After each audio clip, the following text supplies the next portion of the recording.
Donc, bonjour tout le monde. Pas tout le monde qui est là. Je suis Éric Francard, co-président du comité de pédagogie.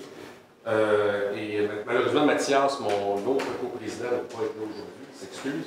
Et aujourd'hui, on a François Poirier qui se proposait de venir parler du plan de développement des infrastructures de TI, c'est ça? Un petit peu plus large que ça. Plus large que ça, mais oui, vision TI, là, plus large, effectivement, plus que les infrastructures pour les prochains 5 ans. Donc, en s'adressant particulièrement au personnel enseignant. Donc, je vous présente François ici, puis je vais le laisser se présenter. En fait, je vais le laisser se présenter lui-même. Merci beaucoup. Alors, je suis très heureux d'être avec vous. Et ceux qui ne me connaissent pas, là, je suis professeur au département de l'OCTI qui a été du côté sombre de la force, comme certains disent. Je suis devenu essentiellement le directeur de l'informatique depuis maintenant 5 ans, ou CIO en bon français.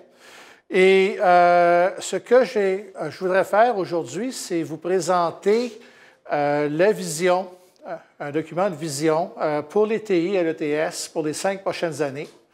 Et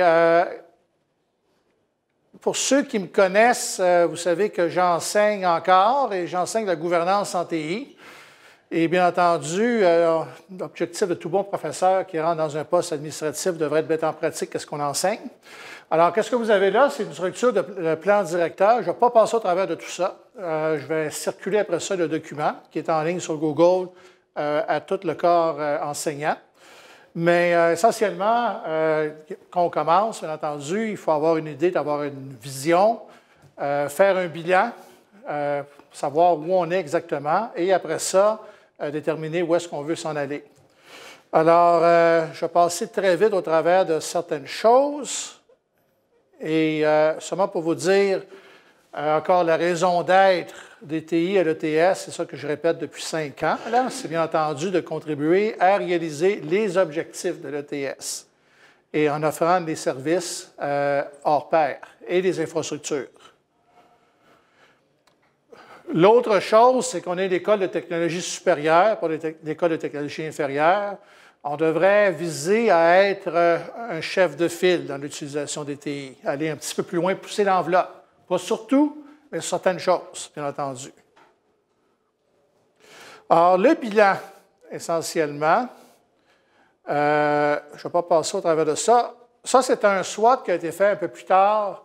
Vous savez, quand on dit opportunité, défi, force, faiblesse en français, sur la situation en 2010. Et qu'est-ce qui est intéressant de voir, c'est bien entendu comment ça a évolué présentement. Là, c'est encore préliminaire, mais des choses qui étaient des faiblesses sont devenues des forces. Alors, par exemple, maintenant, on a une infrastructure qui est pratiquement à jour. On n'a plus ce qu'on appelle un déficit technologique, à part quelque chose. Je pense qu'on devrait dire 80% à jour. Un déficit technologique, c'est des vieilles infrastructures qui sont problématiques, qui sont en fin de vie, ou de vieilles applications qui sont difficiles à maintenir et qui sont d'un boulet plutôt qu'un actif. Et un exemple de déficit technologique qu'on est en train de régler, là, qui reste, c'est le fameux cheminot que les étudiants aiment tant. On a commencé le projet là, pour le mettre à jour. Et c'est la dernière grande application qui reste, là, qui est de cette nature. Au niveau infrastructure, il nous reste à changer ce qu'on appelle les commutateurs de périphérie du réseau. Tout le reste, tous les autres équipements, pièces d'équipement majeurs ont été mis à jour.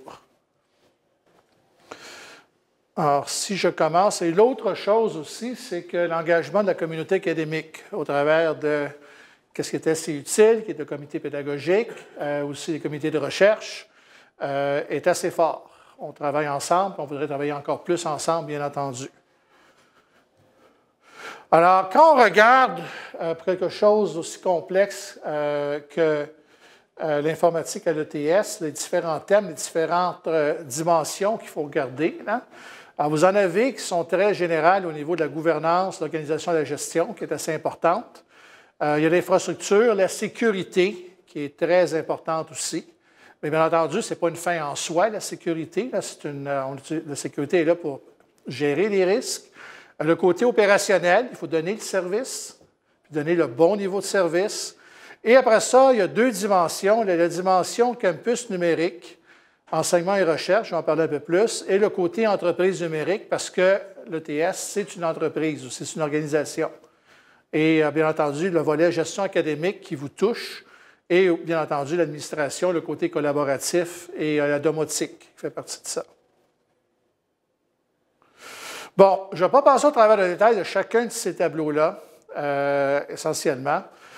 Au niveau gouvernance, il y a beaucoup de choses qui ont été faites.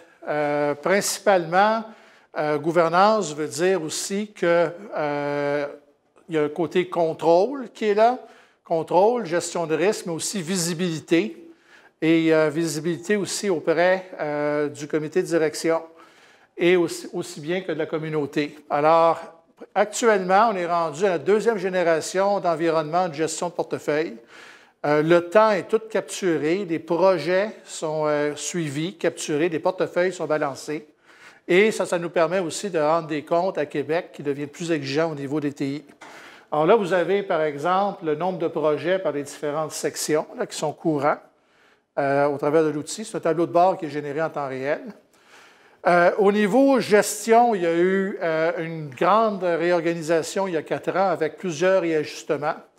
Et essentiellement, on parle d'avoir une organisation qui soit plus efficace pour donner les services et faire le développement. Alors, par exemple, une organisation dédiée à l'enseignement et à la recherche, qui est la ligne d'affaires principale de l'école, bien entendu. On est une université. Le côté sécurité, une organisation qui est dédiée à la sécurité, il n'y en avait pas avant. Et ça a son importance parce que les personnes de sécurité sont obsédées par la sécurité, surtout. Les personnes qui sont dans l'infrastructure sont obsédées par le service. Et bien entendu, il faut avoir un équilibre entre les deux. Il faut que le service soit donné, mais pour certaines choses, il faut qu'il y ait un certain niveau de sécurité. Si on ne veut pas faire la une, comme certaines autres universités le font, là, quand elles se font voler des données, par exemple. Il y a aussi, au niveau organisationnel, d'avoir une structure qui est plus adaptée pour donner un meilleur service. Et je vais revenir là-dessus. Vous voyez aussi là, qu'on est capable de dire le gros des dépenses en TI dans l'école, c'est le personnel. Saine gouvernance, et je devrais être capable de pouvoir décrire où est-ce que ce personnel-là, qu'est-ce qu'il fait. Et qu'est-ce qui est surprenant là-dedans, quand vous regardez ça, c'est, vous pouvez voir, il y a déjà 12 du temps de tout le personnel des TI de l'école qui est au support de la recherche, 16 explicitement sur l'enseignement, mais le support des professeurs rentre dans l'institutionnel comme tel. Alors ça, c'est tout le personnel de l'école. Si vous regardez en termes généraux, vous pouvez voir que les opérations prennent 70 des ressources. Tout le côté maintenance, service à la clientèle, qui est normal. C'est le genre de proportion qu'on devrait avoir. Bon, puis bien entendu, la gestion, c'est les vacances et tout le tralala qui a été mis là-dedans. Là. Ça pourrait être réajusté. Et le côté dédié des projets, quand même, c'est un 20, ça peut monter à 30 mais c'est normal encore. La maintenance, les opérations, le support, ça prend toujours beaucoup de temps.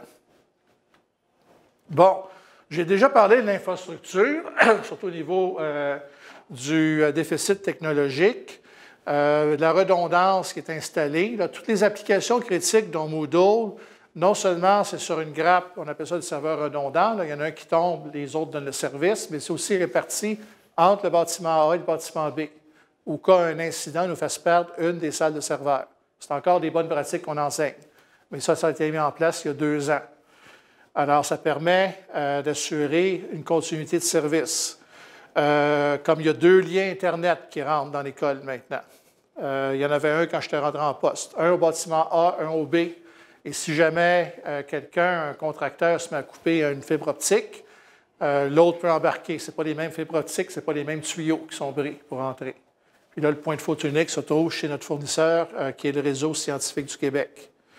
La téléphonie IP Astérix qui a été déployée, qui est une 3e génération de voix sur IP.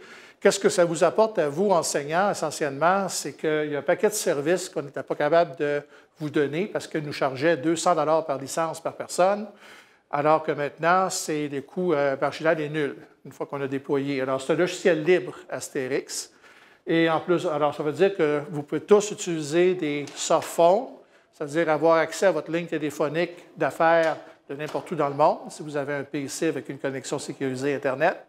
Et vous avez aussi vos messages vocaux qui peuvent rentrer par courriel. L'ancien fournisseur chargeait pour ça. Et aussi, au niveau téléconférence, vous avez chacune votre boîte de téléconférence. Vous n'avez pas besoin de faire une demande pour avoir, quand vous organisez des téléconférences. Et avec une interface web, une très belle intégration. La sécurité, on est à 4 ressources à plein temps, une équipe qui est vraiment dédiée. Mais on a fait aussi une mise à jour de tous nos équipements de sécurité, dont les pare-feux. L'ancien pare-feu avait tellement de problèmes que même il causait des ralentissements du réseau. Alors maintenant, ça a été mis à jour. On a énormément de puissance. On va être capable de resegmenter, de regérer le réseau là, pour faire des zones indépendantes. Par exemple, s'assurer que les étudiants sont dans une zone qui est vraiment séparée et qui est traitée un peu comme l'Internet, comme l'externe, par rapport aux zones administratives ou de recherche, etc. Alors, je ne vais pas m'étendre là-dessus. Je vais donner un point peut-être pour vous sensibiliser. Là. Quand on parle de sécurité, c'est sérieux. Dès qu'on met un serveur puis on l'expose à l'Internet, à l'externe, il y a tout de suite il y a du monde qui vont se mettre à le tester pour voir s'il n'y a pas une vulnérabilité. On peut voir ici, là, 16, ça c'est une période de 30 jours. Là, et vous voyez en haut, c'était un petit trait, 61 000 tentatives sur tous nos serveurs qui sont dans la zone, on appelle ça la zone délimitrisée, qui sont exposés à l'Internet. Tentative de pénétration, puis une tentative, c'est 16 essais d'affilée. Ça vient d'un seul pays que je ne vais pas nommer, qui commence par un C, où ça semble venir de ce pays-là. Et bien entendu, vous voyez toutes les autres tentatives qui semblent venir de d'autres endroits. L'autre chose aussi, c'est qu'on est capable de bloquer, quand il y a des petits liens qui arrivent, là, vous savez, là, vous avez gagné 20 millions de dollars, cliquez là-dessus, bien, il y a un côté préventif qui est de dire au monde de ne pas cliquer là-dessus. Là, le Père Noël, vous n'êtes pas supposé y croire. Là. Mais l'autre chose aussi, c'est qu'on peut bloquer le lien. Et on est abonné à des services qui sont mis à jour continuellement. Et vous pouvez voir qu'encore, en 30 jours, on a bloqué 15,1 millions de tentatives en général. Alors, ça m'a donné une idée que c'est quand même sérieux. Et ça, c'est le genre de menace qu'on a. On a encore, ça a affecté des groupes de recherche, habituellement des étudiants de recherche, les derniers cas que j'ai vus, des cryptovirus. Cryptovirus, ça va encrypter votre disque dur, encrypter toutes les données. Et là, bien entendu, il faut payer pour avoir accès. Alors, c'est des choses. Alors, si vous n'avez pas de copie de sauvegarde, et si la copie de sauvegarde n'a pas été contaminée, c'est un problème. Alors, on n'est pas les seuls. Je parle à des collègues des autres universités, là, et ce genre de choses-là arrive aussi. On essaie de minimiser et de gérer ça. Bon, au niveau opération, il y a eu beaucoup de changements. On a un catalogue de services, un environnement qui permet plus structuré, des outils. Le comptoir, on a un comptoir physique, l'ancien comptoir d'impression devient un comptoir général de services TI. On a des étudiants qui sont assis là, qui sont présents jusqu'à 21h30 le soir, et même le samedi, là, vu qu'il quand il y a beaucoup de cours, pour donner un service, encore d'urgence. Alors, quand ils ne sont pas occupés, on leur donne des tâches administratives. Quand il y a une demande, bien entendu, vous le savez que tout le monde est heureux d'avoir quelqu'un qui est capable de dépanner un cours le soir. J'enseigne le soir aussi, là, puis c'est pas agréable. Si quelque chose arrive, puis il n'y a pas de support comme tel. Au niveau enseignement, l'ENA Moodle, je mettrai ça en haut de la pile, on a 70 des cours maintenant, des cours groupes qui sont donnés sur Moodle cet automne. Alors, la pénétration continue à augmenter. Google Apps, c'est un peu moins fort, là, le déploiement. On a des choses qu'on va faire pour l'aider un peu. Bon, au cycle supérieur, il y a l'anti-plagiat bibliothèque. Les salles de cours ont toutes été remises à jour avec un environnement numérique au complet.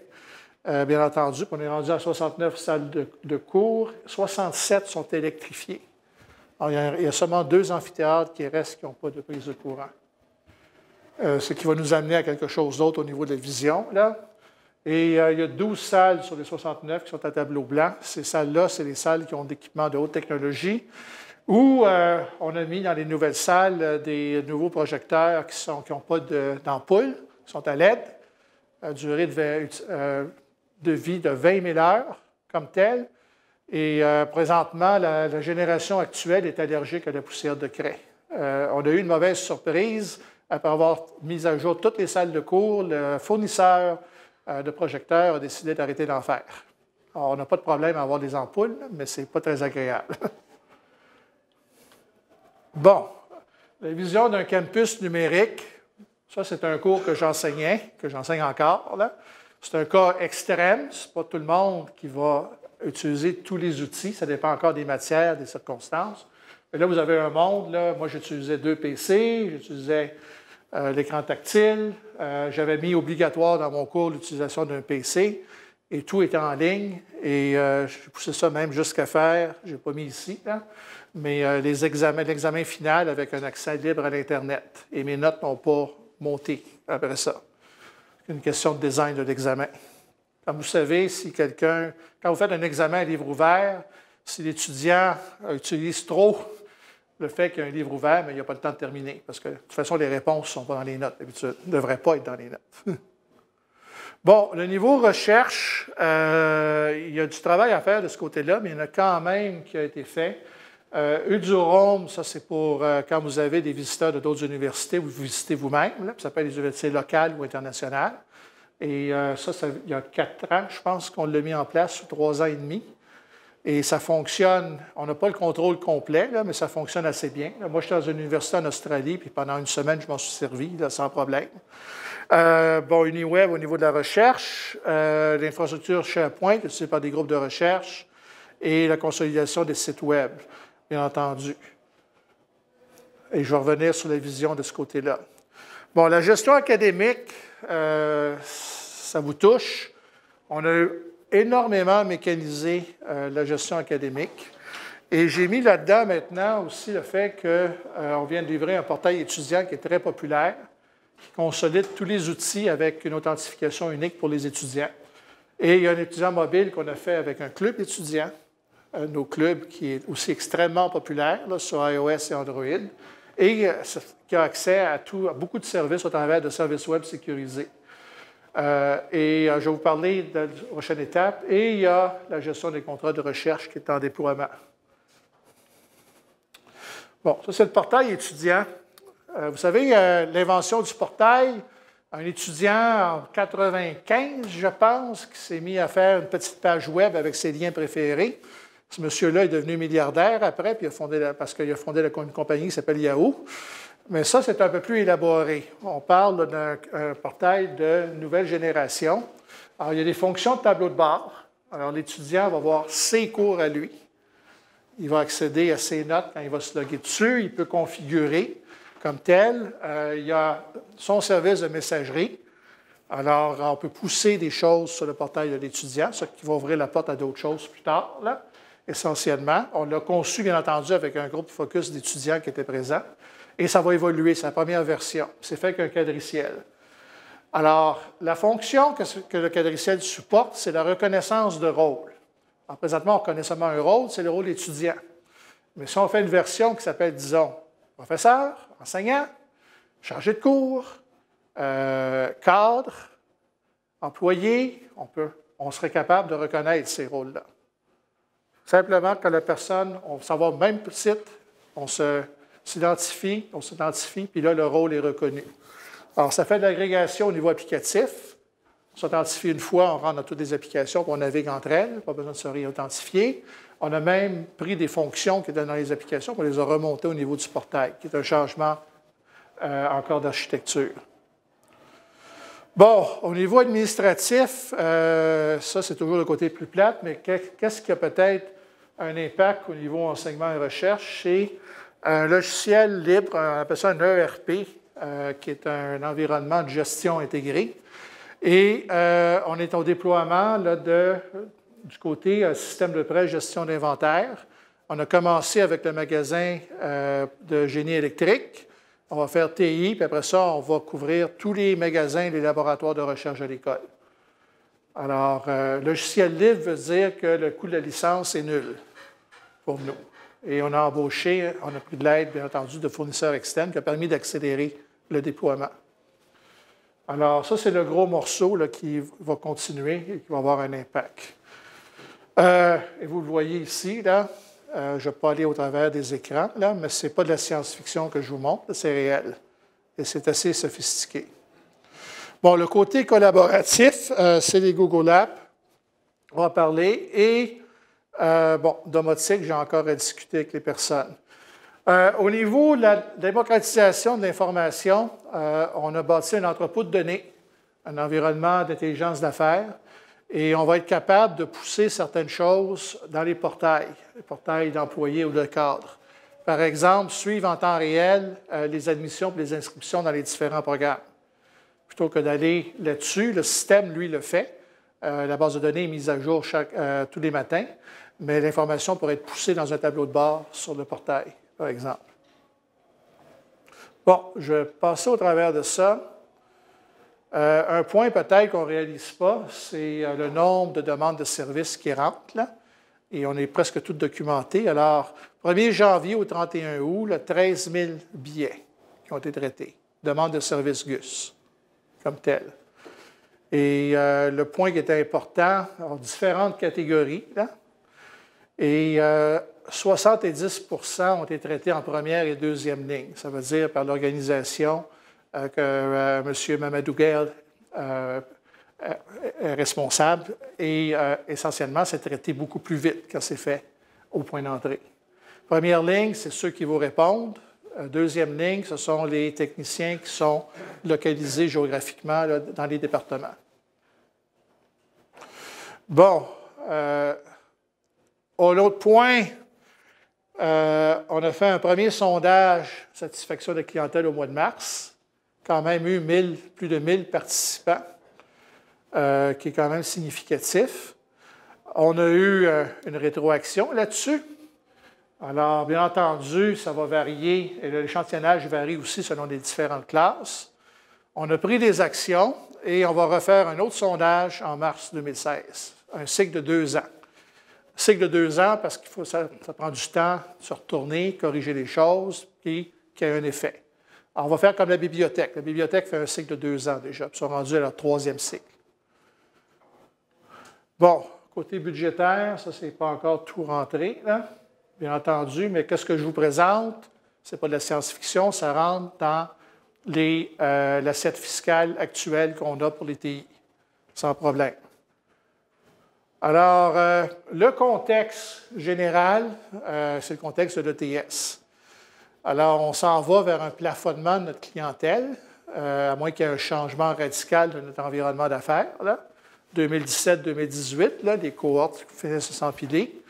Les cycles supérieurs, par contre, et la recherche ont beaucoup de place, peuvent se développer encore beaucoup dans l'école, si on se compare à d'autres organisations semblables.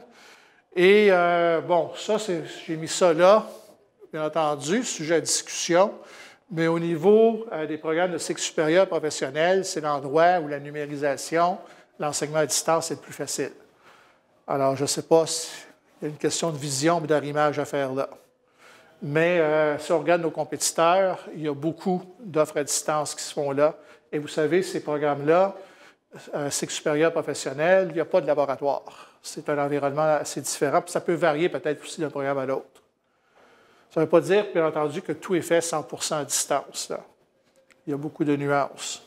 Au niveau des TI, mais ça, c'est un impact qui est plus interne, mais ceux qui sont dans le domaine, il y a le côté sécurité qui est important. Il y a beaucoup d'autres domaines qui continuent à se développer, la virtualisation, l'infonuagique, etc. Et bien entendu, le côté là, Software Defined Everything, tout est défini par le logiciel qui va avoir un gros impact probablement dans 5 ans quand on va refaire notre réseau. Et un impact assez radical. Alors, il faut en tenir compte. Bon, les objectifs généraux, il y a une continuité, bien entendu, au niveau du campus numérique, transformation d'ETS en entreprise numérique. On veut augmenter la satisfaction de la clientèle, Elle était bonne, mais elle n'était pas fantastique. Alors, c'est comme passer là, de 3 sur 4 à 3,5 sur 4, là, qui est l'objectif, et aussi de se garder à jour. Continuer à se garder à jour. Bon, par thème, j'ai déjà parlé, qu'est-ce qui est important pour vous, c'est le côté satisfaction de la clientèle ici. Et on participe à des concours externes, on gagne des prix. Ça, c'est le côté excellence, bien entendu. Au niveau organisation comme tel, on veut mesurer beaucoup plus. Alors, on enseigne qu'on doit avoir un certain niveau de disponibilité, qu'on doit mesurer, mais on est rendu au point où on est capable de commencer à faire ça, surtout pour les applications critiques. Par exemple, la disponibilité d'une application critique, en général, devrait être, vous savez, le pourcentage du temps que c'est disponible aux usagers, ça devrait être, on appelle ça 4,9, 99,99 %. Moodle, pour les 6 premiers mois de l'année, puis ça, on exclut la maintenance, était à 99,7 en incluant la maintenance. Alors, ces objectifs-là sont réalistes. C'est question de les mesurer, de faire un suivi. Puis à chaque fois qu'on a un incident, après ça, de regarder quelle est la cause première du problème. Qu'est-ce qu'on enseigne dans les cours de qualité, bien entendu. Et le côté tableau de bord aussi. Pousser l'information en temps réel à ceux qui en ont besoin. Bon, au niveau infrastructure, en tout cas, le Wi-Fi lui-même, là, on déploie maintenant des antennes à très haute capacité, là, qui s'appellent, on peut avoir 300 mégabits par seconde, ces antennes-là, et on va continuer à le faire. Bon, le côté sécurité, qu'est-ce que je vais insister, c'est qu'on va le faire, on va l'augmenter, en tenant compte, bien entendu, de la nature académique de l'environnement. Il faut que le service continue à être donné. Alors ça, c'est à part de la bonne approche. Au niveau des opérations, j'en ai parlé. L'enseignement comme tel, les points principaux, on a tout numérisé. On a un projet qui s'en vient, qui est assez intéressant et qui est la virtualisation des logiciels de laboratoire. Alors, ce n'est pas de la science-fiction. Qu'est-ce que vous voyez là? C'est un environnement démonstrateur qui roule. On est en train de regarder, d'aller en test, on appelle ça bêta après, avec un cours. Mais essentiellement, ça veut dire que plutôt que l'étudiant n'aurait pas besoin d'aller dans un laboratoire pour avoir accès à certains logiciels, il va avoir accès à partir de son PC, à partir d'un furteur. L'approche qu'on a prise, c'est toujours l'approche qu'on appelle client léger. Monsieur l'étudiant, qu'importe la machine que vous avez, tablette avec clavier, PC, hybride, je ne sais pas trop quoi qui va sortir plus tard, tant qu'il y a un furteur qui respecte certaines normes, vous avez accès à tous nos services. Alors, même chose là-dessus. Alors, vous voyez, MATLAB roule à l'intérieur du furteur à partir d'un serveur. Et l'étudiant peut aller chercher des fichiers localement sur sa machine, les sauver sur sa machine. Alors, je ne sais pas, il y a des questions de licence qui rentrent en ligne de compte, de performance, mais on va essayer de le faire pour le plus de logiciels possible. Et si on peut prendre des laboratoires informatiques et enlever des PC, pas tous, certains avec des logiciels lourds, on va devoir les garder, là. On pourrait prendre ces laboratoires-là sans les PC et en faire des salles un peu 3C, genre 3C, peut-être différentes, qui peuvent servir à continuer à faire des laboratoires, mais d'une manière plus collaborative, ou peut-être même donner des cours de façon collaborative. Ce sont des salles qui sont plus, comment je pourrais dire, moins spécialisées. Alors, ce n'est pas de la science-fiction. On va voir jusqu'à quel point on peut aller, puis il y a un peu de travail à faire. Mais on va commencer systématiquement à rendre des logiciels, en commençant par les plus populaires, si possible, disponibles au travers d'un furteur. Alors ça, c'est transformateur, ça aussi. L'autre chose, alors ça nous mène peut-être au point numéro 2 aussi. Là. Si vous allez sur le site web de l'école, vous allez voir, fortement recommandé d'avoir un PC. On est à ce point-là depuis à peu près 2 ans. On a fait un sondage il y a 4 ans et 80 des étudiants qui avaient répondu avaient un PC ou une tablette. Il y a 4 ans. Et moi, qu'est-ce que je vois aussi, c'est que je mets le PC obligatoire, puis il y a des étudiants qui se montent le bout du nez le premier cours sans leur PC, c'est qu'ils ne l'ont pas apporté. Deuxième cours, il y en a un.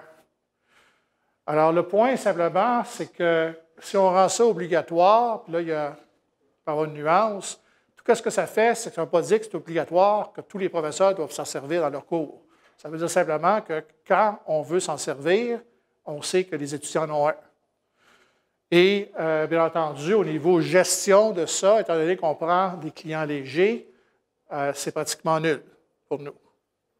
On n'a pas à dire, vous devez avoir telle machine, un antivirus, tout le tralala. Alors, c'est vraiment le point. L'autre point aussi qui est à regarder dans les prochains 5 ans, c'est commencer à varier un petit peu. Il y a une question de gestion académique, mais on pourrait avoir plus de variété dans les configurations des salles de classe. L'idée, c'est d'avoir, c'est encore l'approche de la trousse à outils. Certains professeurs vont vouloir avoir certaines configurations, d'autres vont vouloir en avoir d'autres. C'est simplement, c'est normal. Et voir comment ça peut être supporté. Et il y a des outils de gestion académique qui s'en viennent, qui vont permettre de mieux gérer ça, dans le sens d'être capable de s'assurer que le bon type de salle est alloué au bon enseignant. Je ne sais pas. Ne dites pas à certaines personnes que je vous ai dit ça, là, ça leur fait dresser les cheveux sur la tête, mais ça va de pair. Tout ça, ça va ensemble, de ce côté-là. Bon, il y a toujours le côté là, des cours en ligne ou la technologie qui est associée, qui peut être utilisée de façon différente. Là. Et pour le moment, c'est encore des choses à voir. L'enseignement à distance, il est très marginal à l'ETS, certains programmes. Moi, je pense qu'il pourrait être plus développé dans certains programmes. Au premier cycle, par contre, c'est une autre histoire, ça. On parle des cycles supérieurs professionnels. Ou peut-être premier cycle des certificats spécialisés, qui ont une clientèle qui est adaptée à ça. Et bien entendu, cours à distance ne veut pas dire 100 du cours qui est à distance. On peut avoir une combinaison mixte où la moitié du temps est en classe, puis l'autre moitié est à distance. Il y a plusieurs variations qui sont possibles. Il n'y a pas de modèle pur de ce côté-là. Alors, je pense que c'est des grands points ici, du côté-là. Le côté recherche, on a du travail à faire, mais qu'est-ce qui va être... quand on regarde la demande, puis il faut encore travailler avec les groupes, il y a toujours le côté gestion d'inventaire qui nous était venu comme étant une demande, et il y a le côté infrastructure. Alors, avec les laboratoires de recherche qui sont organisés, on a déjà un laboratoire avec lequel on a pratiquement fait un contrat de service. Voici, on vous offre une infrastructure de base, vous faites la maintenance de vos logiciels spéciaux, vous avez un service de sauvegarde, vous avez ci, vous avez ça, très bien structuré. Alors, l'idée, c'est d'être en mesure d'être capable d'offrir systématiquement ce genre de service aux groupes de recherche comme aux petits groupes qui sont moins structurés. Alors, on a maintenant les outils qui nous permettent de le faire. Et ça va vous montrer une des choses. Il y en a qui viennent voir, j'aimerais ça avoir un Dropbox, mais où l'information est à l'intérieur des murs de l'école, des raisons de confidentialité. Alors, il y a un logiciel, puis ça roule sur un serveur de l'école, c'est purement un test de concept, qui s'appelle OnCloud, qui offre ça, et qui offre même la possibilité de gérer le stockage interne et externe, qui dans notre cas est G Drive, Google, où on a vraiment un environnement qui nous offre un stockage infini, à coût nul pour l'école. Alors, c'est là que quelqu'un pourrait décider, ces affaires-là, je les garde locales, ces choses-là, je les mets sur mon stockage externe. On appelle ça de l'info nuagique hybride. Alors, comme vous voyez, ça roule. Ça roule sur ma machine. J'ai un petit compte, là. Et on a un peu de travail à faire. Et j'espère, à la fin 2016, pouvoir déployer ça, commencer à le déployer. Alors, c'est un logiciel libre aussi. Ça, c'est la version libre, le coût nul à l'école pour la licence. Alors, c'est toutes des choses concrètes, je vous parle, qui sont possibles. Là. Bon, gestion académique, là, j'ai parlé de la refonte de Cheminot. On a encore du travail à faire au niveau de la mécanisation du processus d'admission, du dossier étudiant. Et ça va être en cours, là. Et aussi, l'autre chose, c'est que les communications confidentielles, on a déjà, je pense, 70 des éléments en place, pourraient se faire de la même façon qu'une banque communique avec vous, c'est-à-dire au travers du portail étudiant, sans service de messagerie. Ça nous permettrait d'avoir que les étudiants aient une adresse courriel, plutôt que les deux, là, On m'a dit que c'était confus pour eux, qui est sur l'environnement google.net. Alors, ça, bien entendu, c'est déjà là. C'est une question là, de le faire, de finir, faire le 30 %. Et l'autre point aussi qui est toujours plus délicat, c'est la gestion de changement interne de ce côté-là. Mais il y a moyen de le faire d'une façon totalement transparente pour les utilisateurs. Vous ne cassez pas la tête, vous envoyez toujours un courriel à nomdelétudiant.ca, puis ça va se rendre sur son portail plutôt que dans une boîte de courriel. L'étudiant ne pourra pas utiliser son adresse.ca pour envoyer des courriels. Alors, purement une communication interne. Alors, c'est toutes des choses qui sont possibles, ça. Bon, le côté administration, qu'est-ce qui peut vous intéresser? C'est le recrutement au niveau des cycles supérieurs, qui est toujours un défi. Et qu'est-ce qu'on va déployer? On va aller en appel d'offres. C'est toujours sur Odoo. Odoo, c'est très large, puis il y a des modules. C'est ce qu'on appelle un CRM, Customer Relationship Management. Ça veut dire, par exemple, que si un étudiant va sur la page web de l'ETS et dit « clique sur futur étudiant », il va se trouver dans un environnement où il va regarder, puis à un certain point, on va dire « êtes-vous intéressé ?» Il dit « oui », clique, et il rentre ses coordonnées dans le système. Et là, on est capable de faire un suivi. Ça peut être intégré sur des sites de recherche. Ça peut être, quand on fait un événement ici, puis on a des étudiants qui viennent, ils s'enregistrent à l'événement au travers de ça. On peut faire des suivis encore.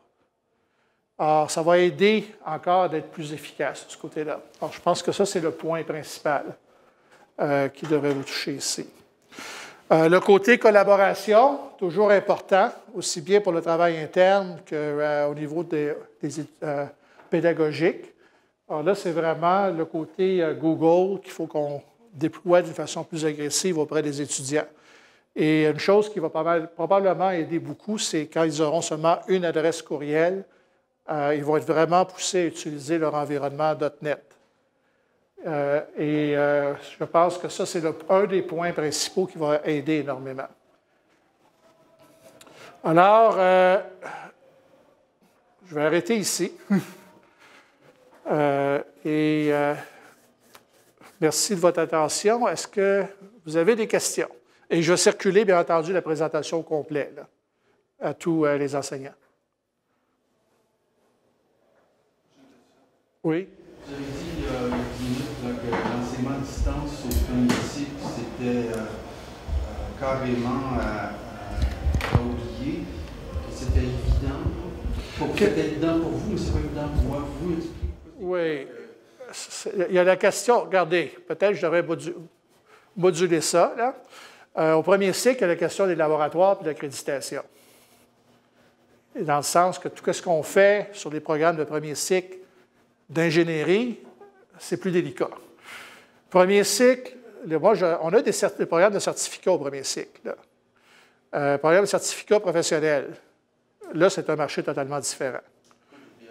J'en ai vu en qualité, tout ça. C'est un marché très différent, ça.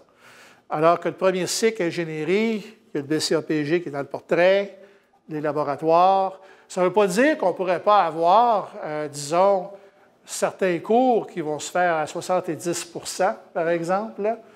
Moi, je pense encore, quand j'étais à Polytechnique, il y a très longtemps, là, le fameux cours de statique, là, puis, qui était même une application, qu'est-ce qu'on appelle la gamification. Là, on se faisait des concours pour savoir qui terminerait le plus vite son cours, là, un peu spécial. Alors, on va dire qu'il n'y a pas de la place pour ça. Là. Mais en général, moi, je n'irai pas là en premier, à moins que... Mais ce n'est pas exclu.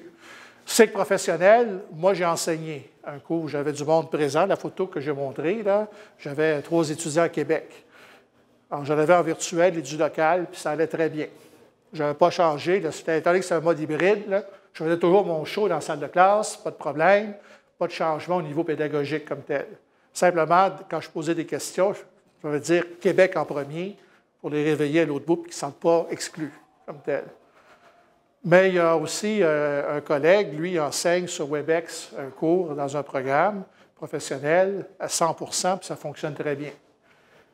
Alors, on peut pas... Chaque marché est différent, chaque environnement, chaque cours.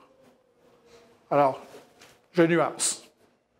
On a déjà des bons exemples avec le PRE 010, par exemple, ou même de formation hybride, quand on inclut des formations à distance comme AT800 dans le cours de communication. Donc, il y a tout un pack. On peut moduler ça pratiquement à l'infini. Ça, c'est des cours qui sont considérés par le BCAPG comme étant dans une catégorie un peu séparée. Là, ça va. C'est ça, exactement. Alors, il n'y a pas de conception puis qui rentre en ligne de compte. Habituellement, les cours les plus délicats sont ceux que la conception. Si je me souviens de aussi mes expériences avec le BCAPG. Mais le mode hybride, il faut penser en termes hybrides. Moi, je peux m'excuser, mes premières études étaient en biologie. Là, puis on enseignait toujours que les hybrides étaient toujours ceux qui étaient le plus pouvaient survivre quand il y a des changements. C'était plus puissant. On fait des croisements pour renforcer les espèces. Bien, ça s'applique aussi au niveau des technologies. Une technologie peut être mélangée à une autre. Une technologie peut apparaître et cohabiter très bien avec une approche qui est plus traditionnelle. Simplement, il s'agit d'avoir le bon mélange, de les combiner de la bonne façon aussi.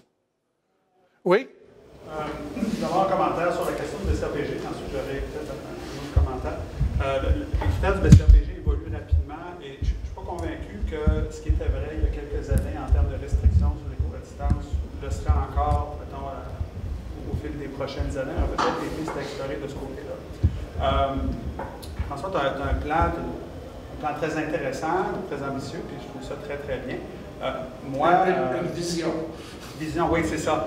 Mais qui va devoir devenir un plan à un moment donné. Oui. Et là, je me sens interpellé, là, de par mes fonctions dans l'académique, pour la question des cours à distance, mais pour le reste aussi. Par exemple, il y a des questions de contenu, de façon de faire.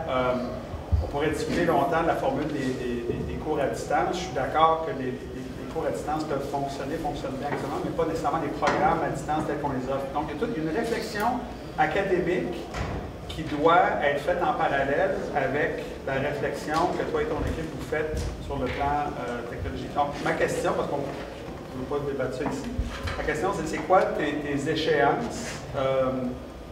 Nous, on a du côté académique, on a du travail à faire. Au décanat des études, mais aussi, puis là, il y a des enseignants ici, puis des enseignants qui vont regarder la vidéo, du côté du corps professoral, des directions de programme notamment, il y a de la réflexion à faire. Il faut qu'on fasse tout ça en même temps. Donc, ce serait intéressant qu'on parle d'échéancier. Oui, je suis très d'accord, là. Et bien entendu, dans la vision, là, je commence la ronde là, des consultations. Et l'autre chose aussi, c'est que j'ai pris le terme vision. Alors, dans la vision, il y a des choses qui sont fermes, d'autres qui le sont moins, et qui sont là pour susciter des échanges. Et j'ai bien entendu dit ici là, que le comité de pédagogie, des canaux des études vont être là, et ça va évoluer, essentiellement. J'ai mis ça avec des questions. L'échéancier, c'est que moi, dès que le plan de l'école sort, je vais sortir un plan directeur. Le plan directeur, c'est un peu plus ferme, en tout cas au moins pour la première année. Il y a des projets qui vont être en cours, qui sont commencés. Il y a beaucoup de projets que j'ai mentionnés là-dedans, vous avez vu, qui sont réels. On a déjà fait la phase de faisabilité. Il y en a d'autres, c'est encore défini, puis il y en a peut-être d'autres qui vont apparaître qui ne sont même pas là-dessus. Alors, il va y avoir un plan, et dans le plan, il peut y avoir aussi des éléments de vision, qui veulent dire simplement qu'on a besoin de les travailler encore plus. Oui? Juste une suggestion, oui. Parce que je suis très, très intéressé par l'idée du portail pour les étudiants, donc l'idée d'avoir des ressources. Il est réel. Il est réel, exactement. Ah oui, oui. Non, c'est ça. Mais moi, celui où j'en viens, c'est que souvent, à l'ETS, on a différentes catégories de personnes qui ont différentes expériences, puis on voit pas, on n'a pas le point de vue.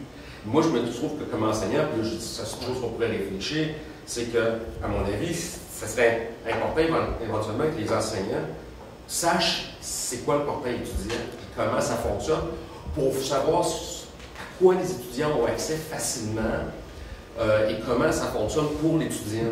Parce que, prenons par exemple le fameux de Google Apps, là. Oui. Moi, je ne sais même pas lequel pourcentage de mes étudiants, là, je prends un peu pour acquis, ils ont tous un compte sur Google Apps. Mais ce que je réalise, c'est qu'il y en a qui l'ont, il y en a qui ne l'ont pas. Fait que je ne peux pas porter.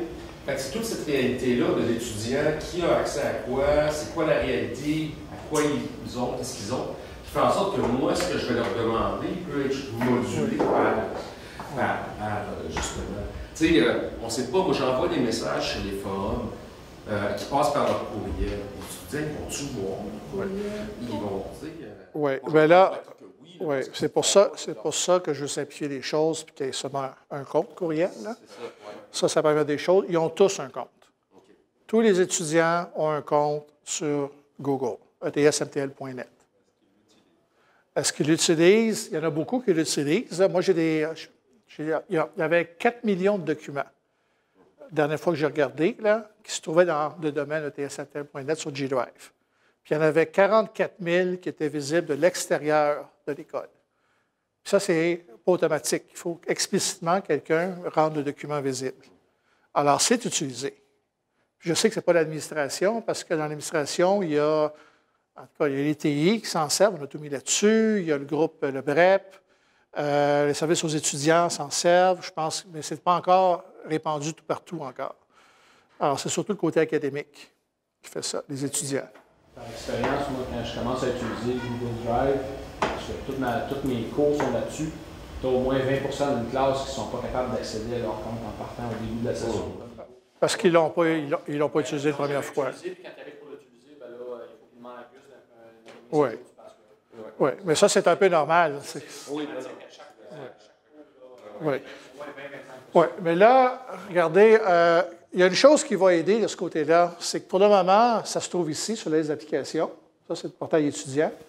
Mais la fonction d'authentification unique n'est pas activée. Il nous manque un morceau pour le faire, qu'on devrait avoir d'ici à la fin de l'année. Quand on va l'avoir, là, un mot de passe incluant Google, comme pour les employés, un mot de passe qui inclut Saphir. On va être capable de faire ça, à moins qu'il y ait un autre problème. Il y avait un point qu'Éric, je pense, avait soulevé que je voudrais appuyer, c'est dans beaucoup d'applications, comme professeur, on ne sait pas exactement ce que les étudiants voient. Puis ça, je trouve ça achalant. Je vais en prendre note, là. On va avoir un compte étudiant. Par exemple, dans Moodle, il y a une petite fonction « Prenez le rôle de l'étudiant ». Mais c'est un petit peu mécanique. Okay? Vous n'avez pas vraiment... Donc, ils ont été assez gentils pour me faire un compte étudiant. Okay? Donc, je peux me loguer comme un étudiant. Mais là, il n'y a pas ça pour tous les professeurs, parce qu'il a demandé spécifiquement, puis là, je peux voir ce qu'un étudiant voit en me faisant passer pour un étudiant.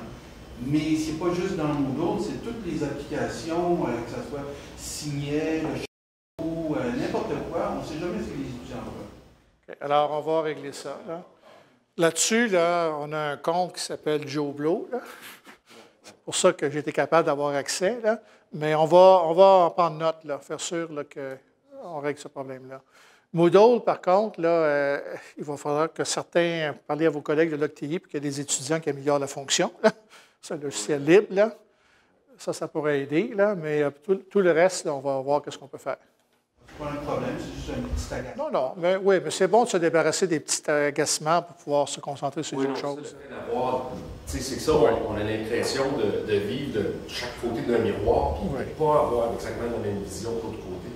Puis c'est que moi, je suis d'accord, c'est militant, là, parfois, mais c'est quand même, ça permet de mieux partager avec les étudiants, parfois, ça rend compte. Un irritant de moins, c'est quoi la réalité, c'est quoi la mienne, puis comment ça fonctionne de part et d'autre. Oui, une autre question? SharePoint versus Google. Moi, je suis des deux côtés de la barrière un peu. Puis là, je me rends compte que dans certains endroits de l'école, c'est très SharePoint. Dans d'autres endroits de l'école, c'est très, tu l'as indiqué, les principaux Google. Le problème, c'est qu'on veut faire en sorte que tout le monde travaille ensemble. Oui. C'est quoi le futur? Ce qui va aider, probablement, c'est quand on va sortir dans l'équation, là, OnCloud, là. C'est un petit peu plus loin. Essentiellement. Bon, j'ai regardé, moi, qu'est-ce que les autres universités offraient, là, puis il y a l'université, je pense, de Colombie-Britannique, une belle page, puis là, il y a 4 offres différentes avec pourquoi, dans quelles circonstances on devrait s'en servir, là. On va se diriger vers ça. SharePoint, là, je peux vous dire personnellement, je l'ai. On va dire qu'on ne déploie pas, mais SharePoint, là, quand on veut aller plus loin que ce qu'on appelle le out of the box, qu'est-ce qu'on a quand on l'achète, là, c'est compliqué, c'est coûteux. Les développeurs SharePoint ne sont pas donnés. Alors, nous, qu'est-ce qu'on a fait, c'est qu'on a donné un environnement structuré pour les groupes de recherche, surtout qu'il y avait tous leurs documents classés. Il y a même un groupe, je pense, qui a une certification ISO 9001, puis c'est leur système de qualité basé là-dessus. Alors, on a donné une infrastructure qui était consolidée, qui était solide. On n'a pas été plus loin que ce qui est disponible de base. Alors, ça, on va l'offrir quand même. Là, on va continuer à le faire. SharePoint, c'est aussi c'est une technologie que Microsoft utilise, incorpore dans beaucoup d'autres choses, là, comme l'environnement d'intelligence d'affaires de l'ETS. C'est un environnement Microsoft. À la base, il y a SharePoint aussi, avec d'autres outils. Ce que je vais proposer là, pour commencer, parce que beaucoup de monde qui adore Dropbox, la fonctionnalité de ça, c'est semblable à Dropbox. Sauf que c'est sur nos serveurs. D'où plus de problèmes de sécurité. Et si on peut intégrer, là, parce que j'ai trouvé ça un petit peu barbare, là, intégrer Google, là, on a un travail à faire là, de configuration, mais si le G Drive peut être intégré à ça, là, c'est très facile pour un individu de gérer. En disant, vous savez, quand c'est local, ça nous coûte de l'argent, quand c'est sur Google, ça ne coûte rien. Quand c'est sur Google, c'est sur des serveurs qui se trouvent aux États-Unis probablement. Quand c'est local, c'est ici. Et voici ce que vous devriez garder localement. Alors, on va être capable d'offrir une meilleure gestion. Puis l'autre chose, c'est qu'en mettant tous les étudiants sur etsaptel.net, on libère beaucoup d'espace disque qu'on peut après ça offrir aux professeurs pour mettre encore plus de choses localement. Alors ça, c'est des choses un peu, c'est de la cuisine, là, mais c'est tout interrelié, ces décisions-là. C'est une cuisine très importante parce que quand on fait ce travail collaboratif, on veut s'assurer que les gens puissent travailler. Puis s'ils ne peuvent pas, les impacts sont limités. D'autre part, d'avoir cette information-là, nous, ça nous permet de savoir dans quoi investir. Moi, SharePoint, je suis beaucoup moins familier. Là, il y a une nouvelle version qui est sortie. Est-ce que je vais mettre du temps pour développer des choses là-dedans? Est-ce que j'utilise des trucs existants? Est-ce que j'attends après ça? Il y a une réflexion qu'on doit faire chacun par rapport à ça. Pour moi, c'est important d'avoir l'information qui a une vision spécifique à cette Oui. Et moi, je parle, ma vision pour OnCloud, c'est un déploiement qui commence dans 1 an. Si je ne dis pas dans 6 mois, c'est parce que je vais me faire tirer par mon personnel. J'ai d'autres choses à enrouler. Mais là, il y a un travail à faire. Puis si on peut l'accélérer, on le fera. Là. Il y a un travail à faire en arrière de ça pour que ça fonctionne, bien entendu. Mais c'est là, c'est dans les plans. Et on a fait, la faisabilité a été évaluée. Et je connais même l'Université de Saskatchewan, eux autres ils ont payé 70 000 pour la licence payante, là, puis ils l'ont déployée à la grandeur du campus. Alors, ça fonctionne dans un milieu universitaire très bien. Oui? Tu pourrais expliquer un peu plus sur les services des prêts qu'on a passé rapidement? Service de? Des prêts. Odo? Oui. Odo? Dans un projet que tu as déjà sur le service des prêts? Prêt d'équipement, dans les laboratoires. Oui, j'ai ça. Où est-ce que je l'ai mis? Voilà. Oui. Alors, c'est un logiciel libre qui est assez gros. Là. On pourrait même faire notre comptabilité si on voulait là-dedans, les ressources humaines, etc. Là. Et on a pris les modules de gestion d'inventaire, de gestion de magasin. Et on a configuré la base de données. On a embauché une compagnie qui s'appelle Savoir-faire Linux, là, pour un appel d'offres, qui nous a aidés. Et on a pris le magasin de génie électrique parce qu'il était le moins outillé, mais il était aussi le plus complexe. Ça fonctionne pour eux. Puis là, on est rendu au point, là, je vais montrer des captures d'écran, au point où on est en train de migrer les données pour déployer. Alors, c'est très concret, très réel, là. Et l'objectif de ça, c'est de déployer ça à la grandeur de l'école pour tous les magasins en premier, les laboratoires de recherche, et après ça, la gestion d'inventaire en général. Ça va être le même environnement qui va servir. Alors, c'est ça la vision. L'autre chose que je regardais, je n'ai pas encore parlé à un collègue de GPA, mais bien entendu, ça supporte des codes barres, ça peut supporter du RFID. Qu'est-ce qui est dispendieux, contrôlé, là, tu mets des puces RFID, puis les lecteurs se vendent à 1 500, 2 000 mais tu n'en as pas besoin d'une tonne. Là. Alors ça, c'est tout dans le domaine du possible. Là. Réaliste, une question de le faire. Est-ce que ça va être lié aussi à la gestion des finances? Parce que là, on a un code barre qu'on a installé un peu partout. Oui, oui. Oui, oui. Ça, encore, ces machines-là, qu'est-ce qu'on a? C'est qu'on a un autre logiciel qu'on vient de déployer qui, lui, dès qu'une machine est branchée sur le réseau, est capable de prendre l'inventaire. Et là, c'est une question de faire parler ce logiciel-là à celui-là, faire des réconciliations. Est-ce qu'on peut arriver aussi? Alors, on n'a pas fait le pont encore, mais on a la machine, on a l'infrastructure pour le faire. Pousser un petit peu plus loin, on peut dire simplement que les machines non enregistrées ne seront pas capables de se brancher sur certains réseaux. Là, tu pousses au niveau sécurité. Est-ce que ça pourrait permettre les partages des équipements pour éviter les dédoublements des équipements? Ça pourrait, mais bien entendu, il y a un côté culturel à l'interne de l'école qu'il va falloir adresser. C'est toujours le côté technique est beaucoup plus facile que le côté gestion, gouvernance. Et ça demande un peu d'effort, mais potentiellement, c'est là. En parlant de ça, la domotique, tu n'as pas sous. Non, domotique, j'ai besoin de te parler. J'ai besoin de parler à Luc, là. Simplement pour la documenter, là, parce que ça fait partie, ça devrait être documenté à un point central. Là. En passant, ce n'est pas domotique, c'est immotique pour l'immobilier. Oui, moi j'utilise la domotique industrielle. On va régler ça ensemble, on va se voir. Là. Pas de problème. La vision serait que ça serait pour tous les cycles. Là, il peut y avoir des nuances après ça. Comme des questions qu'on se pose, est-ce qu'on devrait dire après le premier stage, est-ce qu'on devrait dire à un certain point pour qu'il se fasse de l'argent? De l'autre côté, le prix d'un PC portable a tellement baissé maintenant que c'est plus la même chose qu'il y a 3 ans ou 4 ans maintenant. Là. Tu peux avoir des machines assez bonnes pour 1 000 $ au moins. Là. Alors, le monde a beaucoup évolué. Mais la vision, parce que moi, je vais dans les endroits, là, c'est obligatoire pour tout le monde. Même des écoles, les écoles privées, secondaires, c'est obligatoire, tout le monde a des tablettes. Et je me sentais gêné de le demander il y a 4 ans parce qu'on n'avait pas de service à offrir.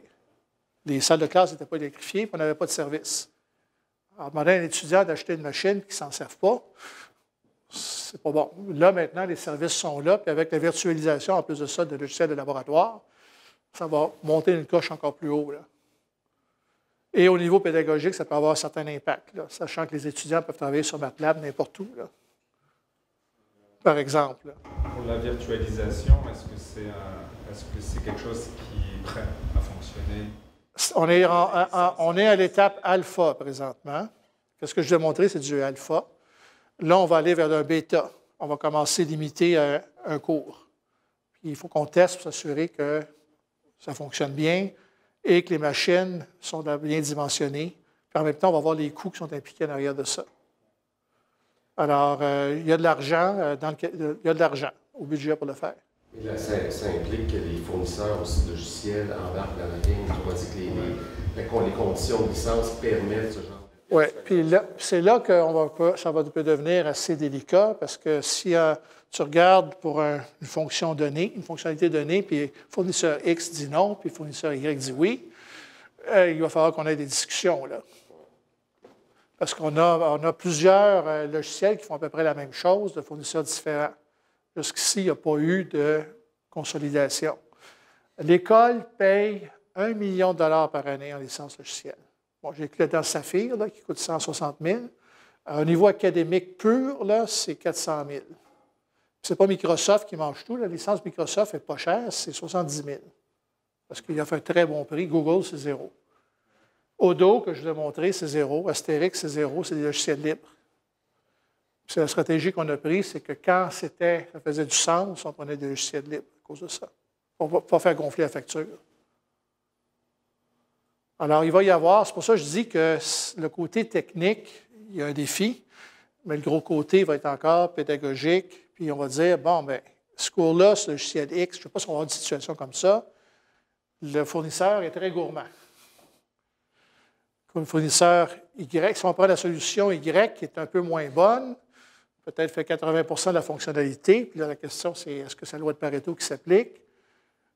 Là, il n'est pas gourmand, ou c'est un libre. Mais là, c'est un changement de culture. Là. Si on fait ça, on n'est pas rendu là encore. Parce que nous, on va regarder, qu'est-ce qu'on a fait? On a pris MATLAB en premier, là, même si maintenant que la nouvelle licence, les étudiants peuvent l'installer chez eux, parce que c'était le plus facile, le plus répandu. Mais après ça, on va regarder encore la courbe de Pareto, là, quels sont les plus populaires. Et après ça, on va commencer à regarder des laboratoires et dire, dans ce laboratoire-là, il y en a seulement un qu'est-ce qu'on peut faire pour consolider et libérer enlever les PC de ce laboratoire-là. Il va y avoir une stratégie. Il y a peut-être certains départements qui vont être plus faciles que d'autres à faire aussi. Là. Mais à la fin, ce n'est pas 100% des laboratoires informatiques qui n'ont plus de PC. Sauf que ceux qui vont rester, ça ne va être vraiment pas des PC, ça va être des postes de travail. Avec des logiciels lourds là, qui demandent beaucoup de ressources, là, qui sont très, très dispendieux. Oui? Oui, pour finir sur cet aspect, il y avait les logiciels, l'accès aux logiciels. Donc, il y a le logiciel de virtualisation, mais il y avait aussi l'autre aspect du portable obligatoire, c'est les examens. Oui, bien ça, c'est quand j'avais des discussions avec certains collègues, ils me trouvaient très téméraire. Ça dépend des cours. J'avais une discussion avec les étudiants parce qu'on a changé les imprimantes, c'est du libre-service, on les a enlevés des laboratoires. Et là, ils me disaient, oui, mais on est toujours obligé d'imprimer pour un examen. Puis, je parlais avec des collègues, et ils pensaient, vous n'avez pas besoin d'imprimer toutes vos notes pour un examen livre ouvert. Même si ce n'est pas intelligent, ça. De refaire une synthèse, puis choisir qu'est-ce que tu dois imprimer. Si tu imprimes tout, là, puis c'est épais comme ça,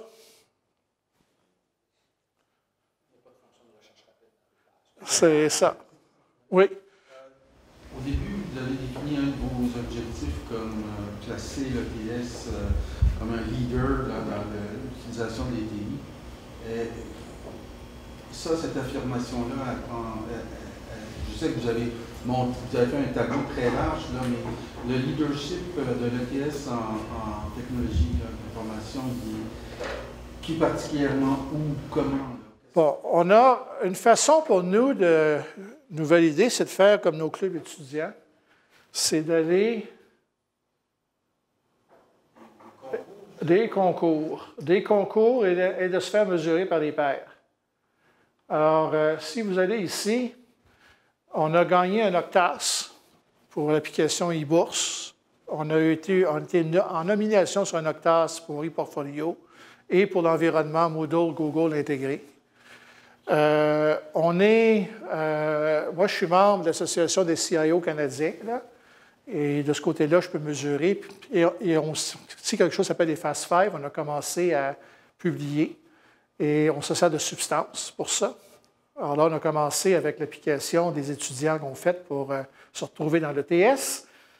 Là, on a le portail mobile qui a été fait par des étudiants. Il n'y a pas grande université, je n'en connais pas encore. C'est des étudiants qui ont fait leur application mobile, puis une vraie application, là, avec des services web sécurisés qui vont chercher les notes, les cours et tout ça. Puis là, il va être branché sur le système des stages, la prochaine version.